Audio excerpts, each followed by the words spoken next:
മക്കളെ ജനിപ്പിച്ച് ആ കുഞ്ഞുങ്ങളെ വളർത്തി സമൂഹത്തെ അല്പം മെച്ചപ്പെടുത്തി പോകേണ്ടതാണ് ഒരു ഒരു ആൺപെൺ ബന്ധത്തിൻ്റെ ലക്ഷ്യം. അപ്പോൾ കല്യാണം കഴിക്കാതെ ഞാനാണെങ്കിൽ എൻ്റെ ടീച്ചിങ്ങും പ്രബോധനവും വഴി ഉൾക്കാഴ്ച കൊടുത്ത് ഒരു തലമുറയെ വാർത്തെടുക്കണം. അങ്ങനെ ഒന്നുമില്ലാതെ ഒരാണും പെണ്ണും ചുമ്മാ കുറച്ച് കൂട്ടുപോലെങ്കിൽ ജീവിച്ചേക്കാം, അല്ലെങ്കിൽ ആണും ജീവിക്കാം, പെണ്ണും ജീവിക്കാം എന്ന് പറഞ്ഞു കഴിയുമ്പം സൈക്കോളജിക്കലി അവർക്കൊക്കെ ആയിരിക്കാം. ഒരു തേർഡ് പാർട്ടി നോക്കുമ്പോൾ നമുക്ക് തോന്നും അവിടെ കമ്മിറ്റ്മെൻറ്റ് ഇല്ല. അതിൽ പിന്നെ കുടുംബത്തിലും കല്യാണം കഴിച്ചതിന് ശേഷവും ഒരു പുരുഷൻ അവന് തന്നെ ഇഷ്ടം പോലെ നടക്കുന്നവൻ കമ്മിറ്റ്മെൻ്റ് അല്ല. സ്ത്രീയും കല്യാണം കഴിച്ചു കഴിഞ്ഞാൽ ഭർത്താവ് കുറേ കാര്യം വിട്ടിട്ട് ഭാര്യയുടെ ഐഡിയോളജിയോട് ചേരണം, സ്ത്രീയും ചേരണം.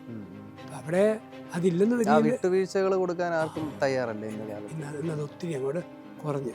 അത് കള്ളു കുടിച്ചും ചീട്ട് കളിച്ചും പടം കണ്ടും ഫോൺ മാന്തിയൊക്കെ ഇരിക്കും. വീഡിയോ വന്നാൽ പോലും വേണ്ടിയല്ലോ, മൊബൈൽ ഫോണിൽ നോക്കി യൂട്യൂബിൽ നോക്കി വർത്താനം പറയാൻ പോലും അവർക്കൊന്നും സമയമില്ല. അപ്പം അതൊരു ബുദ്ധിമുട്ട് കുട്ടികളെ ബാധിക്കുന്നു, തലമുറകളിലെ.